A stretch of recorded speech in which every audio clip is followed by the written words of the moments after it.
regime, had decided that aiding the inmates was the only way to amends.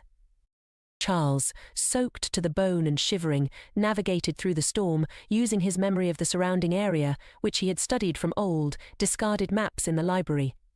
Each step took him further from hell and closer to the hope of revelation. Upon reaching the safe house, a dilapidated shack in the woods, several miles from Readin, Charles found most of his group already there, nursing injuries and the early signs of hypothermia, but alive and free.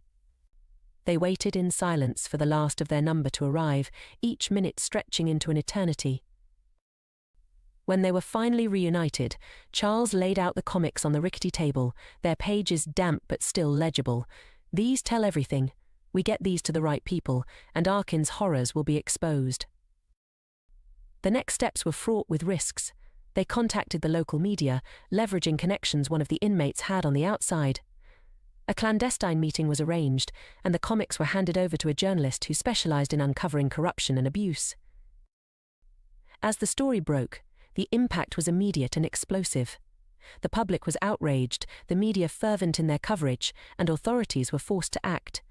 Investigations were launched, and within weeks Readin was under siege from legal and governmental bodies. Warden Culling was arrested, his reign of terror brought to an abrupt end.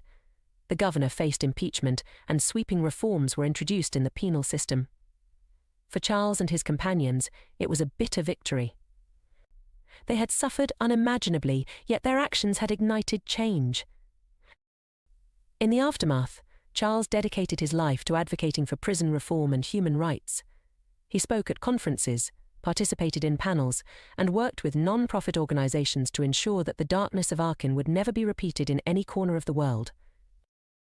Readin itself was shut down, later becoming a research facility dedicated to studying the effects of institutional abuse and reform strategies, a beacon of learning and hope from the ashes of despair. And as for Charles, his journey from inmate to advocate was a testament to the resilience of the human spirit, a reminder that even in the darkest times, there are sparks that, when kindled, can burn down the shadows to usher in the light. As the days inched closer to the storm season, Charles and his small band of allies prepared for their escape.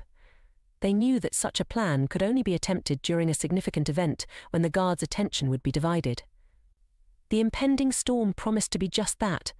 The more he planned, the more Charles felt the weight of their grim reality pressing down upon him, but also the faint, flickering flame of hope. The day of the storm arrived with dark clouds rolling in from the east, a heavy blanket that threatened to smother the earth beneath torrents of rain. By evening, Readin prison was enveloped in an oppressive atmosphere, the air thick with tension and the electric charge of the storm. Charles and his group were in the yard when the heavens broke open. Rain lashed down in hard, punishing sheets, and the wind howled like the cries of the damned. It was chaos, a cacophony of nature's wrath that matched the turbulence inside Charles's heart. Now he yelled over the roar of the storm, and they moved as one towards the weak fence at the far side of the yard, obscured by the heavy rain and darkness. They had observed that during severe weather, the guards took shelter, monitoring the inmates from the relative dryness of their posts. Exploiting this lapse in direct supervision, Charles and his allies cut through the fence, using tools they had smuggled out of the workshop. Every second was fraught with peril, every snip of the wire a deafening shout in the silence of their tense escape. Once through the fence, they crawled on the mud-slick ground, keeping low to avoid the spotlights that swept the yard intermittently. They reached the outer wall, and with the aid of a makeshift rope fashioned from stolen laundry linens, began their perilous climb. The wall, slick with rain, was treacherous, and every slip of the hand, every missed foothold was a brush with death. But desperation lent them strength, and one by one, they scaled the wall, dropping to the other side into the unkempt brush that bordered Readin. They were free, but freedom was just the beginning of another battle. They needed to survive long enough to tell their story. The group split up as planned, agreeing to meet at a safe house provided by a sympathetic guard who Charles had managed to turn to their cause. The guard, disillusioned by the horrors he'd witnessed under Culling's regime, had decided that aiding the inmates was the only way to make amends. Charles, soaked to the bone and shivering, navigated through the storm, using his memory of the surrounding area, which he had studied from old, discarded maps in the library. Each step took him further from hell and closer to the hope of revelation.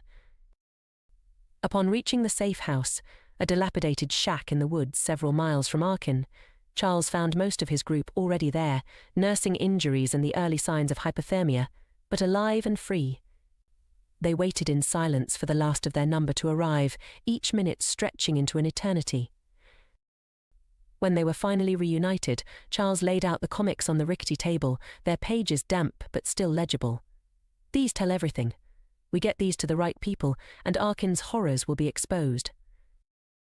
The next steps were fraught with risks.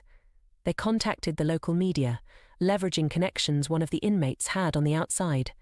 A clandestine meeting was arranged, and the comics were handed over to a journalist who specialized in uncovering corruption and abuse. As the story broke, the impact was immediate and explosive. The public was outraged, the media fervent in their coverage, and authorities were forced to act. Investigations were launched, and within weeks, Readin was under siege from legal and governmental bodies. Warden Culling was arrested, his reign of terror brought to an abrupt end. The governor faced impeachment, and sweeping reforms were introduced in the penal system. For Charles and his companions, it was a bitter victory. They had suffered unimaginably, yet their actions had ignited change. In the aftermath, Charles dedicated his life to advocating for prison reform and human rights. He spoke at conferences, participated in panels, and worked with non-profit organizations to ensure that the darkness of Readin would never be repeated in any corner of the world. Readin itself was shut down, later becoming a research facility dedicated to studying the effects of institutional abuse and reform strategies, a beacon of learning and hope from the ashes of despair. And as for Charles, his journey from inmate to advocate was a testament to the resilience of the human spirit, a reminder that even in the darkest times, there are sparks that, when kindled, can burn down the shadows to usher in the light. As the years passed, Charles's efforts bore fruit in forms he had never imagined. His story and the revelations about Readin resonated worldwide, igniting a global conversation about the essence of justice and rehabilitation in the penal system. His life, once confined to the despair of prison walls, had become a symbol of hope and relentless pursuit of truth. Yet the fight was far from over. The network that had supported Culling was extensive, its roots deep within the fabric of political and corporate structures. As reforms swept through the prison systems, those resistant to change plotted in the shadows, seeking ways to undermine the progress that had been made. Charles, ever vigilant, found himself at the center of this ongoing battle. With each speech and every public appearance, he was not just advocating for change, he was challenging powerful entities entrenched in the old ways of corruption and exploitation. His life was a testament to the possibility of redemption and the power of resilience, but it also made him a target. One chilly autumn evening, as Charles prepared for a keynote speech at a major human rights conference, he received a call that would once again alter the course of his life. The caller, a whistleblower from within one of the largest private security firms in the country, confirmed his worst fears plans were underway to dismantle the reforms and reinstitute practices like those once prevalent at Readin. Armed with this new information, Charles stepped onto the stage not just to speak but to expose another looming threat. The room was packed, the air thick with anticipation. His voice, once uncertain and timid during his early days of advocacy, now resonated with authority and urgency. "Ladies and gentlemen," he began, his words cutting through the murmur of conversations, "tonight, I stand before you not just to talk about the progress we've made, but to warn you about the forces that seek to undo it. As we sit here in the comfort of this hall, plans are being set in motion to roll back our hard-won reforms, to reintroduce practices that we've fought so hard to eliminate." The crowd listened, rapt, as Charles outlined the details provided by the whistleblower. He spoke not only of the plans but also of the broader implications for society if such regressions were allowed to happen. By the time he concluded, the room was electrified, a mix of outrage and resolve hanging in the air. "This is not just a call to action," Charles declared, his gaze sweeping over the crowd. "This is a call to arms, a call to stand and fight against the return of darkness. We've seen what happens when the corrupt are given free rein over the lives of the helpless. We cannot allow history to repeat itself. His speech sparked a new wave of activism, reinvigorating old allies and galvanizing new ones. The media erupted with coverage, and public officials were pressed for responses. Charles's relentless pursuit of justice had once again shifted the narrative, steering it towards light and away from the lurking shadows of greed and cruelty. Months later, as tangible changes began to take shape, Charles stood outside the old site of Arkin Prison, now a centre for study and reform. The cold metal of the plaque commemorating the victims of the prison's dark past was stark under his fingers. Reflecting on the journey, Charles felt the weight of each life that had been lost and each one that had been saved. He realised then that his fight might never be over, that his role as a guardian of justice was a lifetime appointment. But as he looked into the eyes of the young advocates gathered around him, he knew the fight would not be his alone. The spark he had ignited would carry on through generations, a beacon against the darkness, as enduring as the legacy of the man who dared to defy it. And so, under the vast, expansive sky, Charles felt a rare moment of peace, knowing that while the fight was hard and the road was long, every step was a step towards a brighter, more just world. His story, etched in the annals of those who had fought and fallen, would live on, a reminder that even from the deepest darkness, the human spirit could rise, ever resilient, ever defiant. Foggy Seduction by Thomas Miller. Thomas stood at his window, gazing out at the setting sun.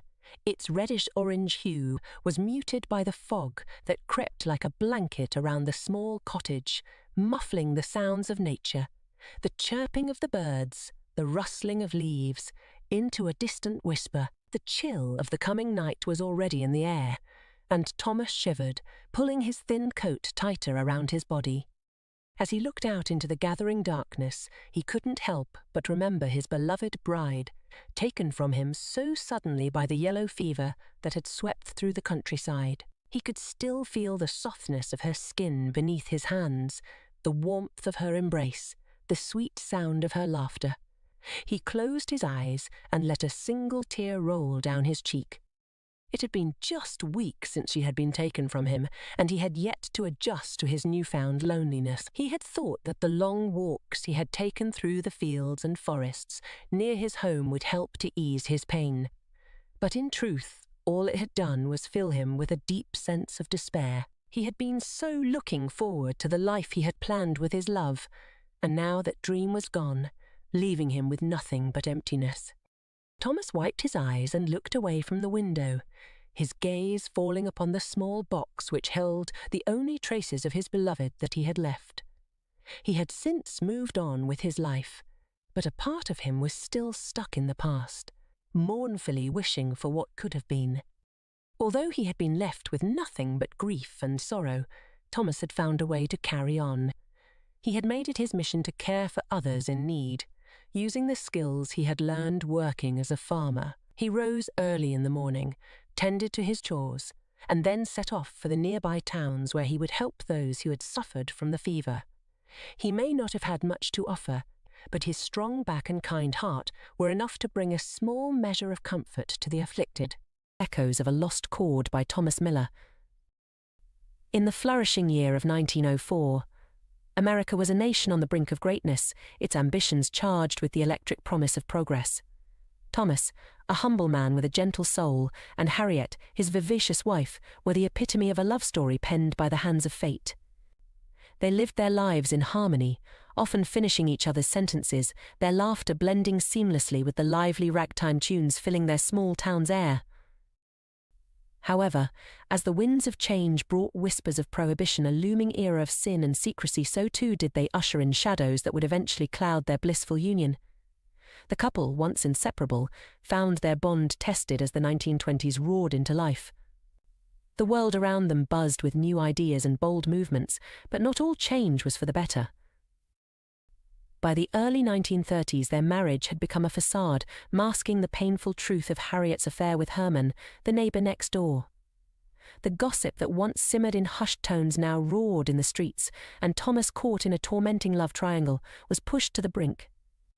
In a fit of rage born from a broken heart, he committed the unthinkable. ending the lives of Harriet and Herman. Convicted and condemned, Thomas was imprisoned, his spirit as confined as his body. The years in his cell passed with the slow agony of a man who had lost everything.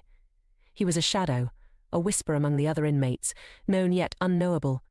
His grief and guilt were his only companions until, in a final act of despair, Thomas took his own life. His last agonized scream echoed through the prison corridors, a haunting reminder of his tragic end. Unbeknownst to Thomas, he left behind a son, Herbert, who had grown up in the cold embrace of an orphanage.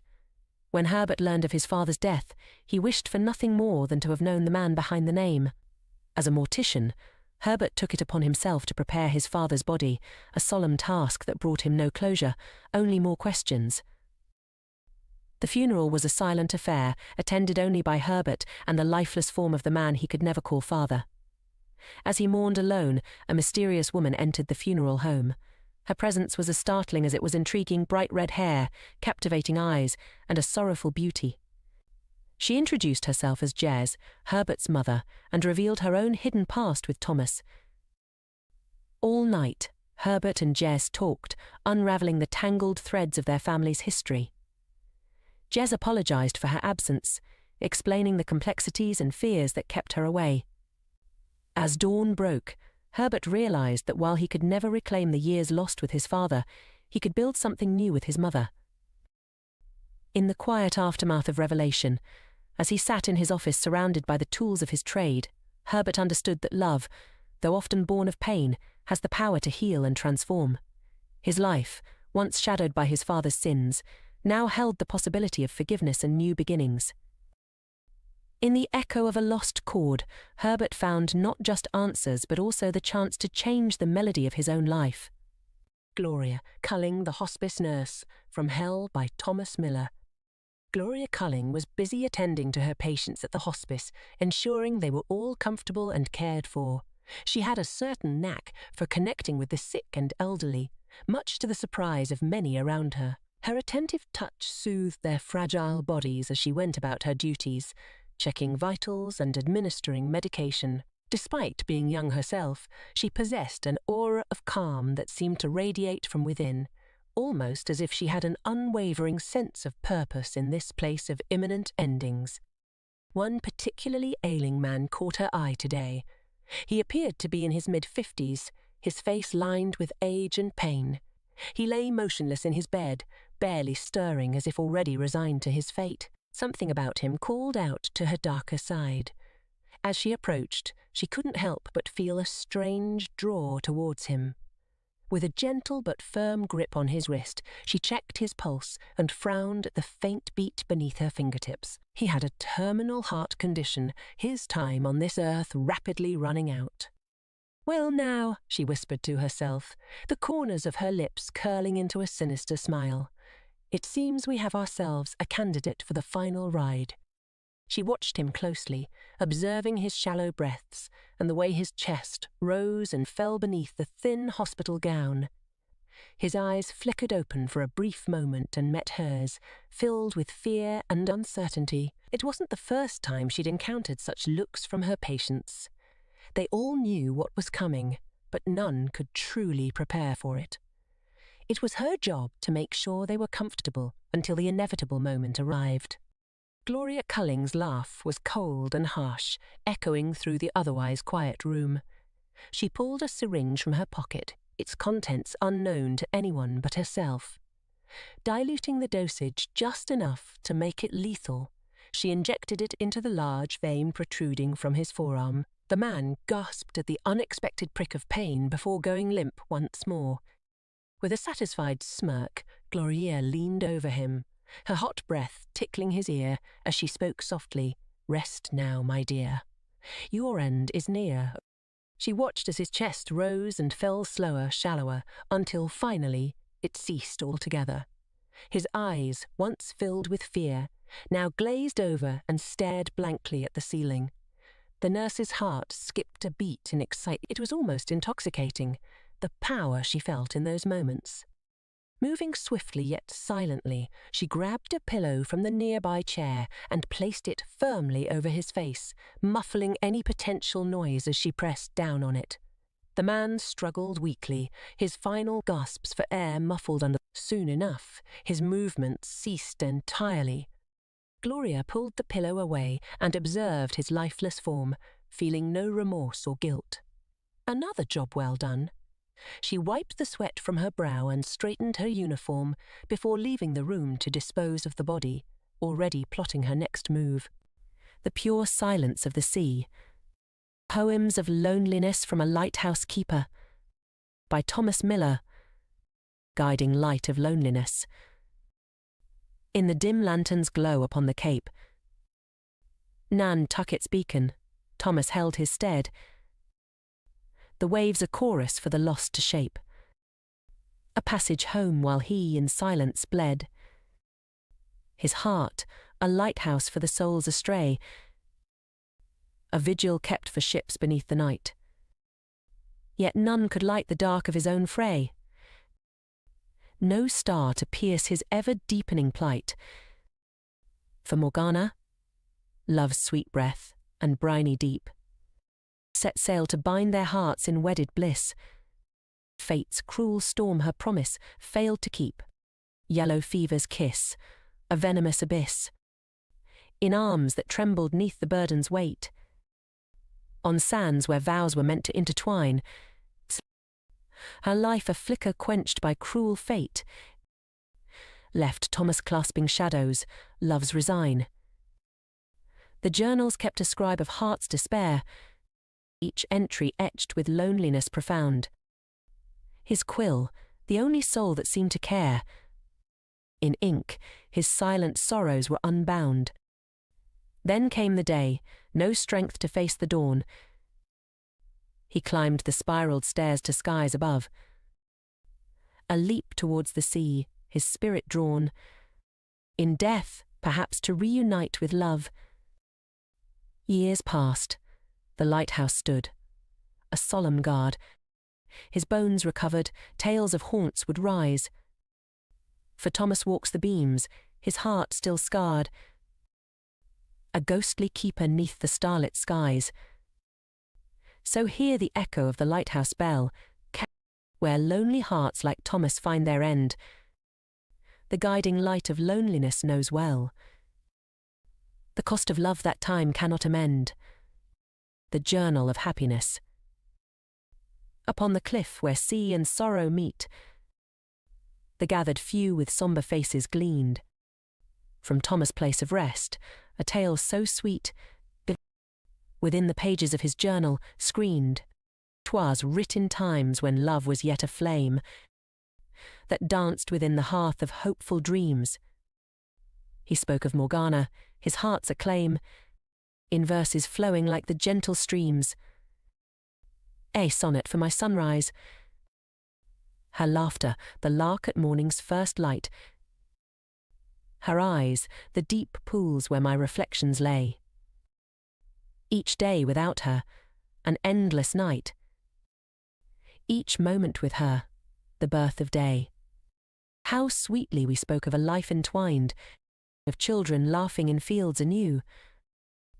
A cottage by the shore, in peace we'd find. A canvas painted with love's own hue. A ballad of the betrothed. Beneath the boughs where whispers weave, we pledged our hearts and felt them soar. Hand in hand we'd never leave.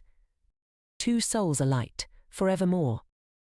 We'd wander down the lanes of old, where tales of lovers' vows are told. Each step a verse, each kiss a rhyme. In the book of love, bound through time.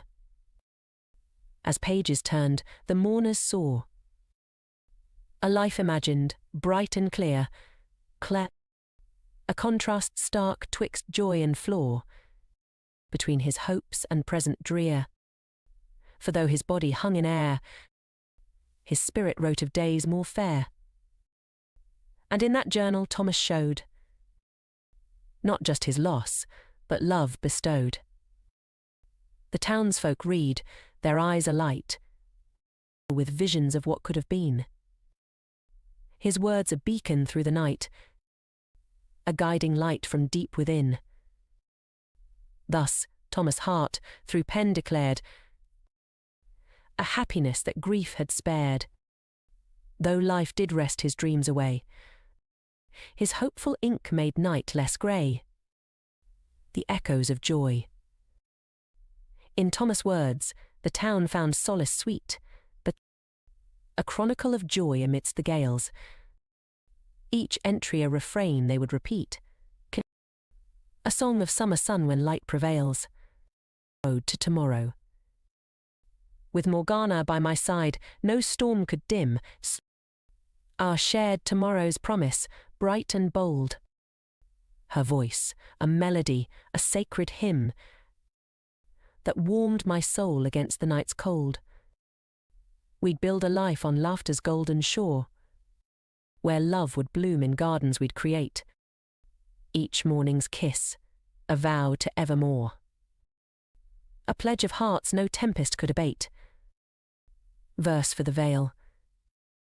The gown she'd wear, spun from the purest light, her veil a cascade, soft as morning mist.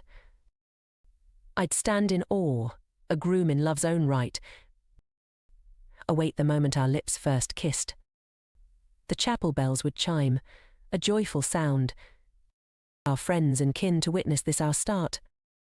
In every whispered vow, our lives would bound. Her hand in mine, a mural of the heart.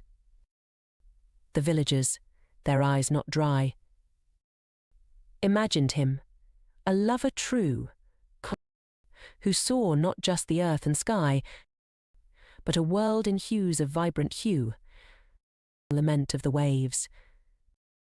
But fate, that thief, with stealthy stride, came unbidden, took her breath away, left me with the ebbing tide, but my dreams adrift in ocean's sway.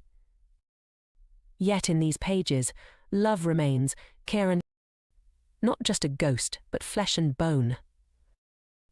In written word, my heart contains the joy that once I'd called my own.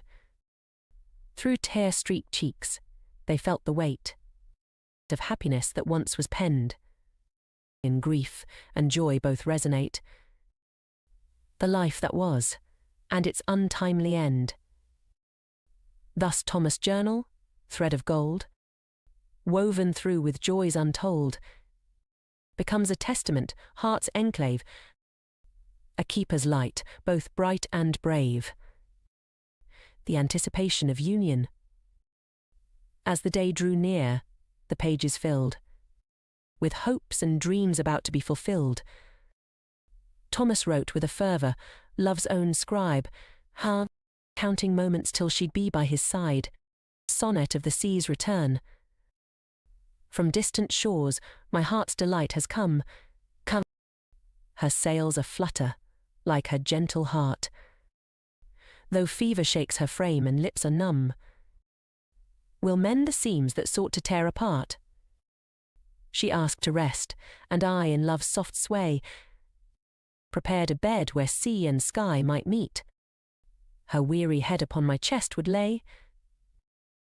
Her breaths, though faint, a rhythm sweet, replete. Elegy for the ebbing health. As days turned weeks, the fever held its grip. Her light, once bright, now flickered in the storm. Each whispered word from pallid, trembling lip spoke love, though her frail form was far from warm.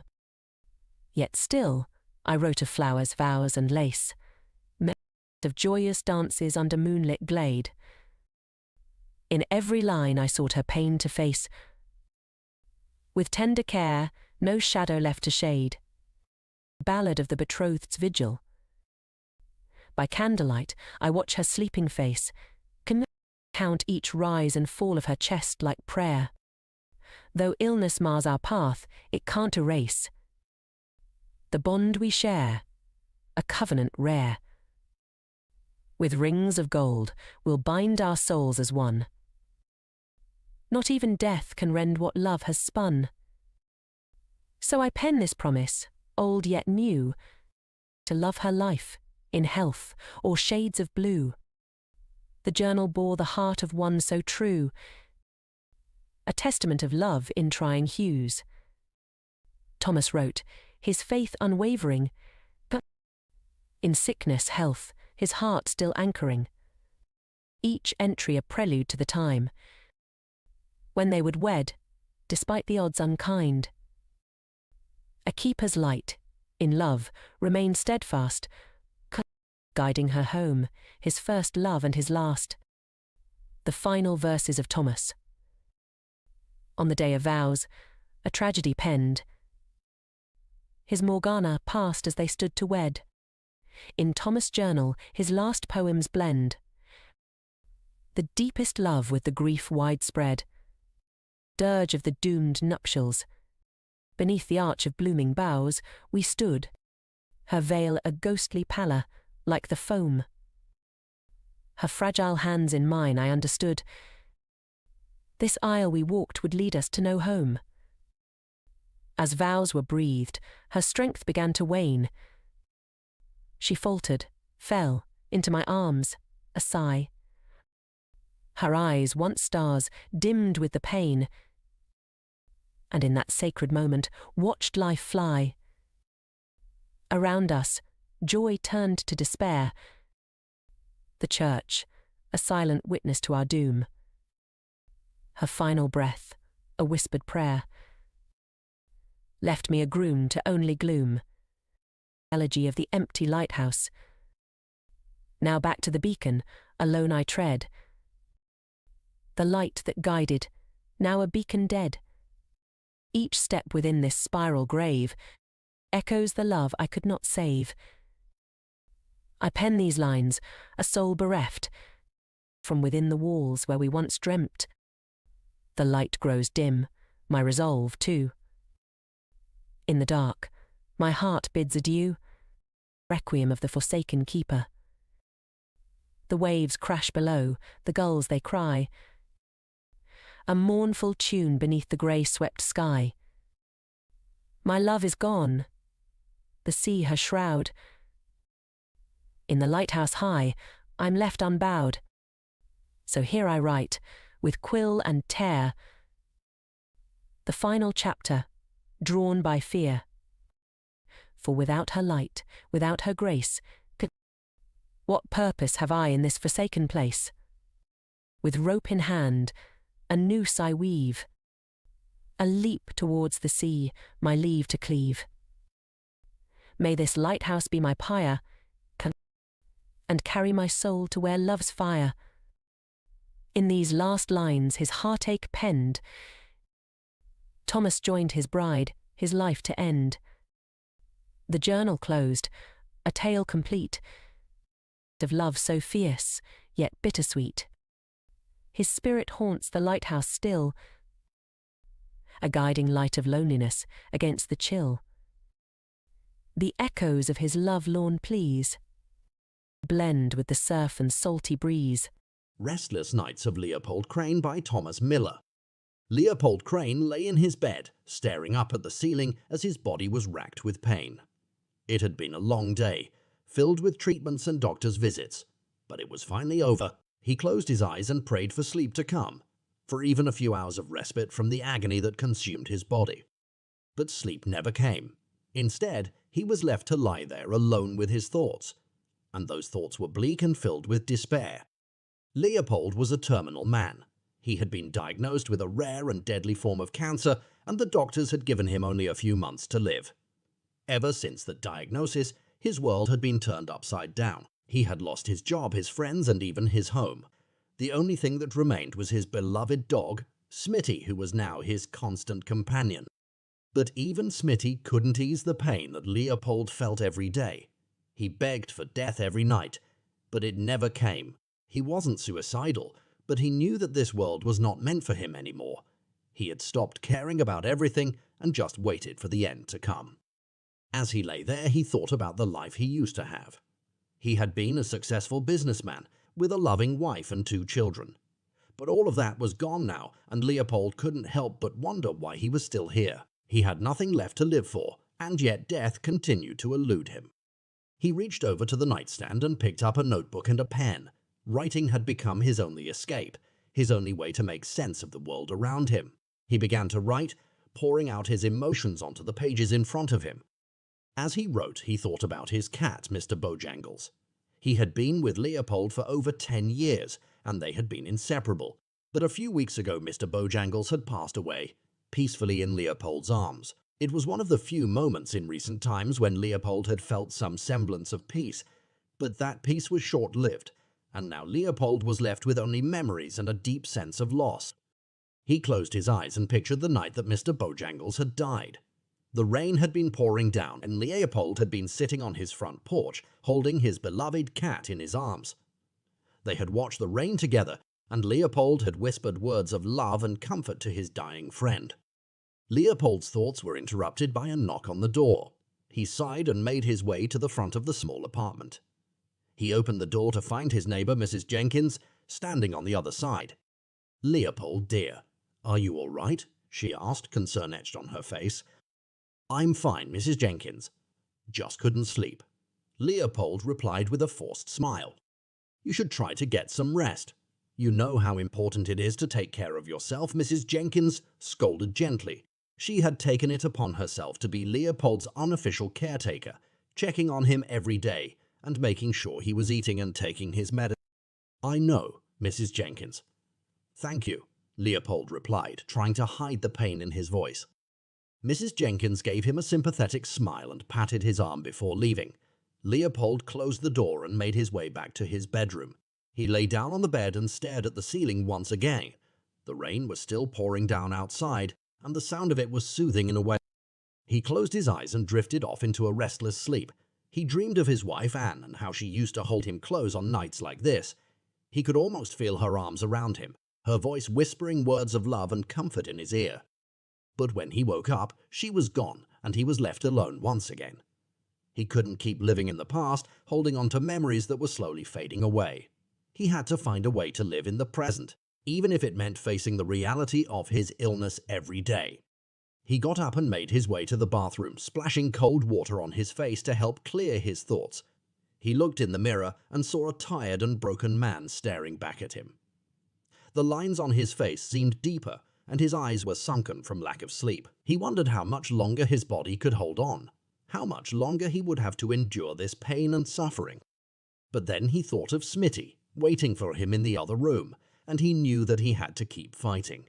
He had to keep going for his faithful companion, who had never left his side since the day he was diagnosed.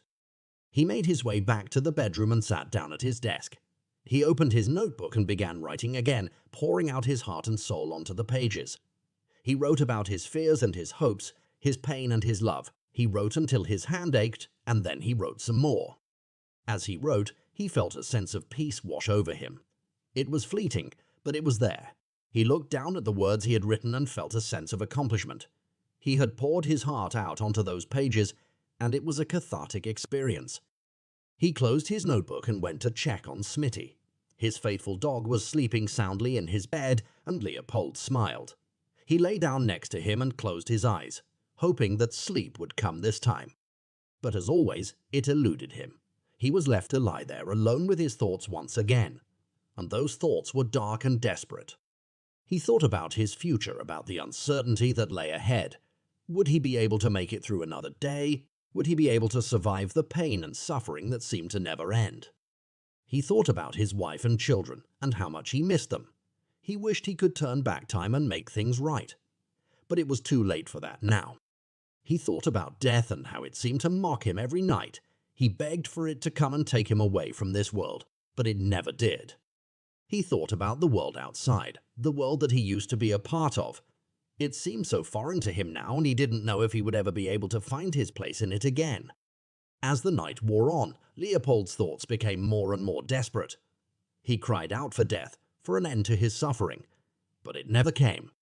And so, as the first rays of sunlight began to filter through the curtains, Leopold finally gave in to exhaustion and fell into a fitful sleep. He dreamed of a world without pain, without suffering, without death. He dreamed of a world where he could be reunited with his beloved wife and children. But as the sun rose higher in the sky, reality came crashing back down on him.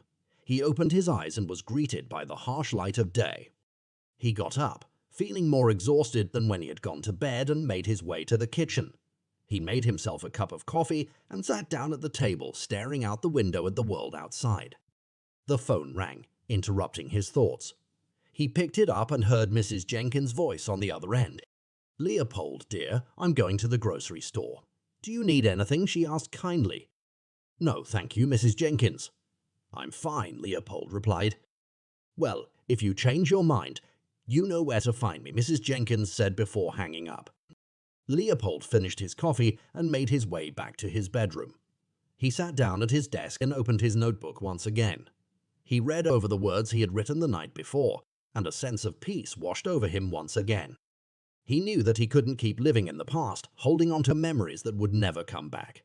He had to find a way to make the most of the time he had left, to find some sense of purpose in this world that seemed to have no place for him. He picked up his pen and began to write, pouring out his heart onto the pages once again. And as he wrote, a small spark of hope ignited within him. Maybe, just maybe, there was still something worth living for in this world. Willow Love by Thomas Miller. Beneath the gentle sweep of a weeping willow's embrace, two souls found solace upon a weathered park bench. Their love and unspoken melody resonated in the quietude of the afternoon. Fingers intertwined, their bodies nestled close, an unbreakable bond forged in the crucible of shared moments. Leaves whispered secrets to the wind, carrying their stories to distant horizons. The touch of their shoulders, tender and warm, painted an enchanting tableau of devotion. Their gazes, like intertwined constellations, spoke volumes that words dared not utter. In the tranquil haven of that park bench, time lost its dominion. Sunlight danced upon their entwined hands, each touch a promise of forever. They were a symphony of two souls, a harmonious melody amid the chaotic rhythm of the world. The bench became their vessel, sailing through memories both old and newly made. They reveled in the mundane magic of sharing stolen glances and heartfelt laughter. With the symphony of nature as their backdrop, they composed a love story that defied the limitations of language. As the sun dipped below the horizon, casting a warm, golden hue upon their world, they remained rooted in their shared haven. Their bodies, touching as if gravity itself willed them closer, whispered promises into the ether. And there, under the fading sky, they etched their love story into the very fabric of the universe. A story of two lovers, a park bench, and a love that stretched beyond the boundaries of time. A tale of hearts united in the gentlest of touches. What we can take out of this is love never dies, only thought. Failed Date Night by Thomas Miller. He is devastated and must find the strength to move on. Thomas had spent the entire day preparing for this moment. He had carefully picked out the perfect bottle of wine, cooked her favourite meal, and arranged the candles just so. He wanted everything to be perfect to show her how much he loved and cherished her. As he waited for her to arrive, Thomas couldn't help but smile to himself. He was lucky to have found someone like her. She was intelligent, kind, and the most beautiful person he had ever laid eyes on. From the moment he met her, he knew she was the one. He heard the clicking of her heels on the hardwood floor and quickly stood up to greet her. She looked stunning, as always, her long blonde hair cascading down her back, her eyes sparkling with excitement. She smiled at him, and he felt his heart skip a beat. "Hey," she said, leaning in for a kiss. "Hey," Thomas replied, pulling her in for a tight hug. As they sat down to dinner, Thomas couldn't help but feel like the luckiest man in the world. They laughed, talked, and shared stories. It was a perfect evening, one they would both remember for a long time. But as the night wore on, Thomas began to feel a sense of unease. He couldn't quite put his finger on it, but something felt off. He brushed it off, thinking he was just being paranoid. As they finished their meal, Thomas excused himself to kitchen to retrieve the dessert he had prepared. But as he opened the fridge, he couldn't believe what he saw. There, in bed with another man, was his girlfriend. He stood frozen for a moment, unable to process what he was seeing. His heart felt like it had been ripped out of his chest. Without a word, he dropped the dessert and walked out of the apartment, leaving her to explain herself. Thomas walked aimlessly through the city streets, his mind racing with a million thoughts. He couldn't understand how someone he loved and trusted could betray him like this. He felt like a fool for not seeing the signs, for being blinded by love. He found himself at the park, sitting on a bench, trying to make sense of it all. The sun had set, and the stars were beginning to twinkle in the sky. It was a beautiful night, but all Thomas could feel was pain and betrayal. He couldn't bring himself to go home, not yet, so he sat there, alone with his thoughts until the early hours of the morning.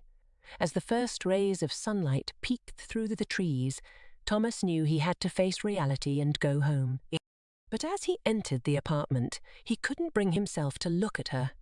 He packed a bag and left without a word, not wanting to hear any explanations or apologies. For weeks, Thomas wallowed in his pain and heartache. He couldn't eat, sleep, or even think straight. It felt like his whole world had come crashing down, and he didn't know how to pick up the pieces. But slowly, with the help of his friends and family, Thomas began to find the strength to move on. He realized that he couldn't let this one betrayal define his life. He deserved better, and he was determined to find it. He threw himself into work, trying to distract himself from the pain. And as the days passed, he began to feel a sense of hope and resilience. He started going out with friends, trying new things, and slowly building himself back up. One evening, as Thomas was walking home from work, he saw a flyer for a local art exhibit. He had always been interested in art, and he felt a sudden urge to check it out. As he walked through the exhibit, marveling at the different pieces, he came across a painting that caught his eye. It was a beautiful piece, full of colour and emotion. The title read, "Love in Ruins." As Thomas stood there, staring at the painting, he felt a sense of peace wash over him. He realized that even though his heart had been broken, it was still beating. He was still alive and capable of finding love and happiness again. He bought the painting and hung it in his apartment, a reminder of the strength he had found in the aftermath of betrayal. And as he stood there, admiring the painting, he knew that he would be okay. He had survived the ruins of love and had emerged stronger and wiser. Lost in Fiction by Thomas Miller. Thomas had spent his days since the diabetic call alone in his room, typing stories that nobody would ever hear. He had lost everything in his life, his family, his friends, the love of his life, Velvet, and all the animals he had held so dear. He tried not to think of these things, but they kept slipping in between his conscious thoughts. He could not bring himself to leave the room. It had become a prison of his own making, and the only thing he could do was wait for the end to come, and hope that it would take him with it. He felt like an archipelago, adrift in an ocean of loneliness and loss. He had been cast out of his family. His brothers had killed Velvet, and the animals he had so loved had been taken from him. He was surrounded by a vast empty sea, and yet he could not bring himself to take the plunge and drown. He wanted a way to escape, a way to reach a different plane, a way to be at peace with himself, but he was trapped by his own anxieties, his fears, and the overwhelming weight of his sadness. And so he prayed. He prayed for a way to transcend his physical body, to be in a world where his pain and his fear would be gone, a world where the people he had loved were still present, and he could be in their presence once more. He prayed for a realm where he could control his own destiny, where he could be without the hurt and the pain of the real world. He did not know how it could be done, or even if it could be done. But he prayed nonetheless. He prayed for a way to escape, to find solace in a place he could control, a place of beauty and peace. He prayed for a way out of this world and into a better one. Story formed the heart of Thomas Miller. It was a dark and stormy night, the kind of night that leaves you feeling lonely and lost. The kind of night that makes you question everything you thought you knew about the world. For Thomas Miller, it was a night filled with overwhelming sadness and a deep sense of hopelessness. He sat in his small, dimly lit apartment, staring blankly at the wall, tears streaming down his face. Thomas had been struggling for years, battling with depression and anxiety. He felt like he was drowning in a sea of darkness, unable to find a way out. He had sought help, tried therapy and medication, but nothing seemed to ease the pain and despair he felt every day. He felt like he was trapped in a never-ending cycle of despair, and he couldn't see a way out. As he sat there, lost in his thoughts, a familiar voice whispered in his ear. It was the voice of his friend John, who had taken his own life just a few months ago. John had been struggling with his own demons, and in a moment of desperation, he had ended his life. Thomas couldn't help but wonder if John had found the peace and relief he was searching for in death. The thought of suicide had crossed Thomas's mind many times before, but he'd always pushed it away, too scared of the consequences. But on this dark and lonely night, with the memory of his friend's voice haunting him, Thomas couldn't help but entertain the idea. He began to think that maybe suicide was the only way out of his pain and suffering. But then, in a moment of clarity, Thomas remembered the teachings of his faith. He was a devout Christian, and he knew that suicide was considered a sin. But as he thought about it more, he began to question the teachings of his church. How could a loving God condemn someone for wanting to end their suffering? Wasn't it better to end their pain and be with God in heaven? Thomas opened his Bible and began to read. He came across a passage that seemed to speak directly to him. It said, "For I am convinced that neither death nor life, neither angels nor demons, neither the present nor the future, nor any powers, neither height nor depth, nor anything else in all creation will be able to separate us from the love of God that is in Christ Jesus our Lord." Romans 8:39. In that moment, Thomas realized that suicide was not a sin in the eyes of God. His faith was strong, and he believed that the Lord would not judge him for wanting to end his pain. He felt a sense of relief wash over him, and for the first time in a long time, he felt at peace. But Thomas knew that he couldn't just end his life without a plan. He wanted to make sure that he would be with his friend John in heaven. He began to research different ways to end his life, looking for the quickest and most painless method.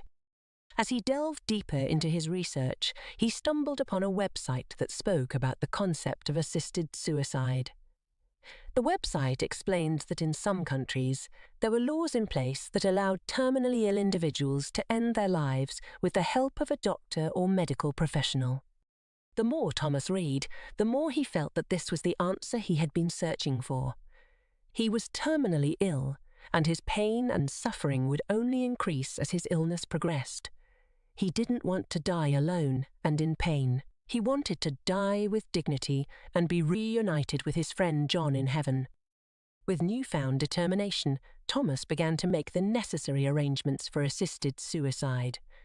He found a doctor who was willing to help him, and he said his goodbyes to his loved ones. He was at peace with his decision, knowing that he would soon be reunited with his friend and free from the pain and suffering of this world. On the day of his assisted suicide, Thomas was surrounded by his family and friends. They were all there to say their final goodbyes and to support him in his decision. As the doctor administered the medication that would end his life, Thomas felt a sense of calm and serenity wash over him. He was ready to be with his friend and his Lord. As he took his last breaths, Thomas closed his eyes and whispered a prayer. "Lord, I know that you do not judge me for this decision. I am ready to be with you and John in heaven. Thank you for giving me the strength to make this choice." And with that, Thomas peacefully passed away, surrounded by love and knowing that he would be reunited with his loved ones in the afterlife. In the days following Thomas's death, his family and friends were left to grieve and question his decision. Some criticized him for taking his own life, while others understood and supported his choice. But for Thomas, there was no doubt in his mind that he had made the right decision. As he walked through the gates of heaven, Thomas was greeted by his friend John, who was waiting for him with a smile on his face. They embraced and walked hand in hand, surrounded by the beauty and love of heaven. And as they looked down upon the world they had left behind, they knew that they had made the right choice. In this fallen world, suicide was not a sin, but a way to be reunited with their Lord and loved ones. They were at peace, knowing that they were with their King, forever free from pain and suffering. The Forgotten Man's Goodbye by Thomas Miller.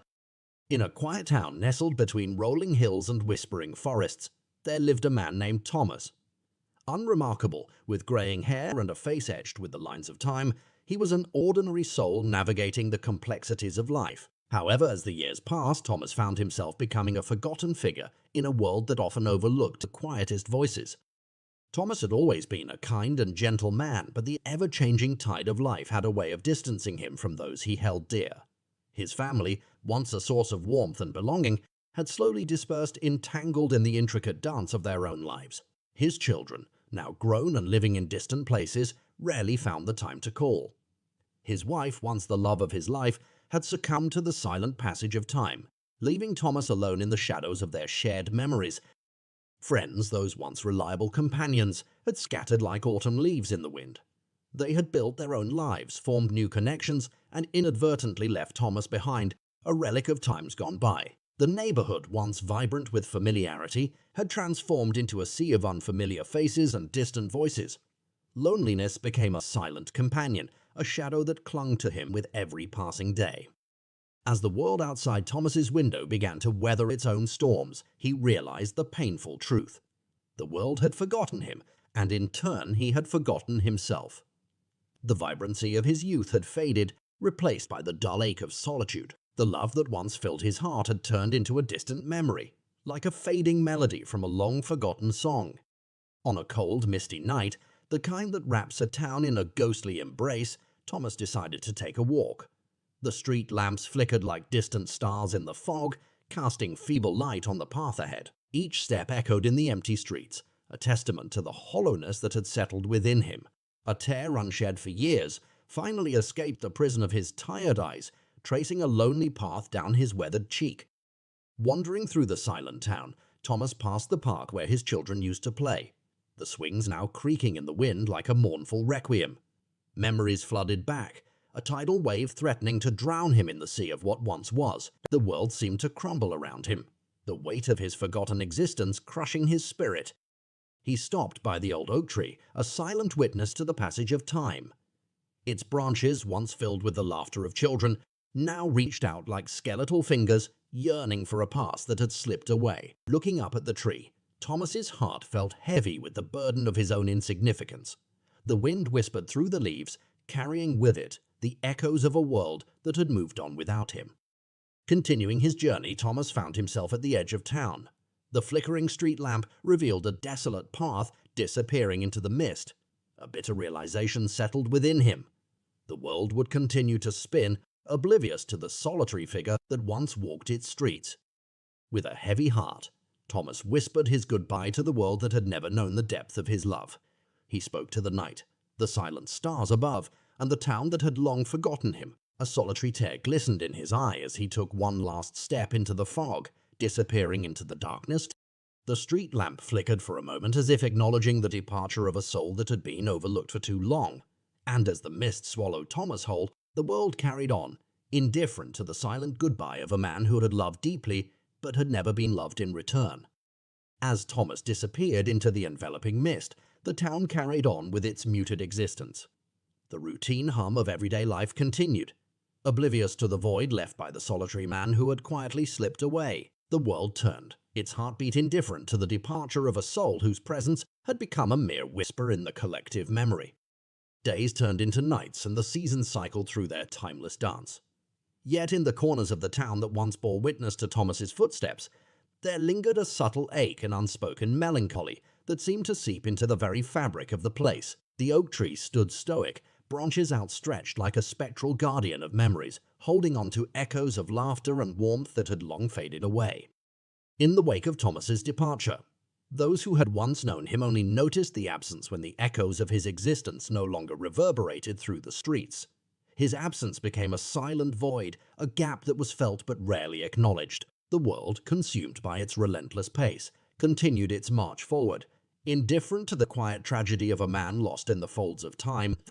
The flickering street lamp, A faithful sentinel to the lonely path Thomas had taken continued its vigil in the mist-laden night. Its feeble light cast long shadows on the pavement, almost as if trying to reach out to the departing soul, a final futile attempt to illuminate the path of a man who had chosen to fade away. In the days that followed, whispers of Thomas's departure circulated through the town like a subtle breeze. Some vaguely recalled the man who once lived on their street, while others dismissed his memory as a fleeting detail in the grand tapestry of their lives. The friends who had long turned their backs remained unaware of the final steps Thomas had taken into the foggy abyss. Yet somewhere in the quiet corners of the world, a sense of loss lingered. It was a loss not of a celebrated figure or a prominent presence, but of a quiet, unassuming man who had loved deeply. Even if the world had failed to reciprocate, in the solitude of his departure, Thomas left behind an unspoken yearning, a lingering sadness that seemed to seep into the very essence of the town he once called home. As the years rolled on, and the town continued its journey through the passage of time, the memory of Thomas became a distant echo in the collective consciousness. His name faded from conversations, his face from photographs, and his presence from the annals of shared history. The world spun on, its indifference casting a long shadow over the legacy of a man who had quietly slipped through the cracks of remembrance. And so Thomas became a forgotten soul in a world that never paused to consider the depth of his love, the weight of his solitude, and the silent goodbye he whispered to the misty night. The street lamp continued to flicker, its light struggling against the encroaching darkness, as if yearning to illuminate a path for another lonely traveler who might be forgotten by a world too preoccupied to notice. In the years that followed Thomas's departure, the town underwent subtle changes, a metamorphosis that went unnoticed by those absorbed in their own pursuits. The oak tree, once a testament to the passage of time and the stories it held, continued to stand in silent vigil, its branches casting shadows on sidewalks where memories of Thomas had long faded. The children who once played in the park grew into adults, creating families and weaving new stories. The swings which had once echoed with the laughter of Thomas's own children now creaked in tandem with the laughter of a new generation. The old neighborhood, weathered by time, witnessed the ebb and flow of lives, the transient nature of human connections. Yet in the quiet corners and forgotten alleys of the town, there lingered a subtle undercurrent of melancholy. A few perceptive souls, attuned to the whispers of the wind and the echoes of the past, could almost feel the ghostly presence of a man who'd walked those streets with a heavy heart. Thomas's absence became a peculiar void, a haunting reminder that love, when unnoticed, could dissipate like mist into the vast expanse of forgotten yesterdays. The street lamp, the flickering witness to Thomas's final steps, remained steadfast in its place. Its light, dimmed by the passage of time, continued to cast feeble beams on the pavement below. Perhaps it held within its metal frame the echoes of Thomas's whispered guy, a tale told through the intermittent dance of its flickering glow. Meanwhile, Thomas's departure had left an indelible mark on the hearts of a few who had shared fleeting moments with him, a neighbor who had exchanged polite nods in passing, a shopkeeper who had sold him groceries, or a passerby who had caught a glimpse of a solitary figure in the fading light. All carried within them fragments of the man who had slipped through the seams of recollection.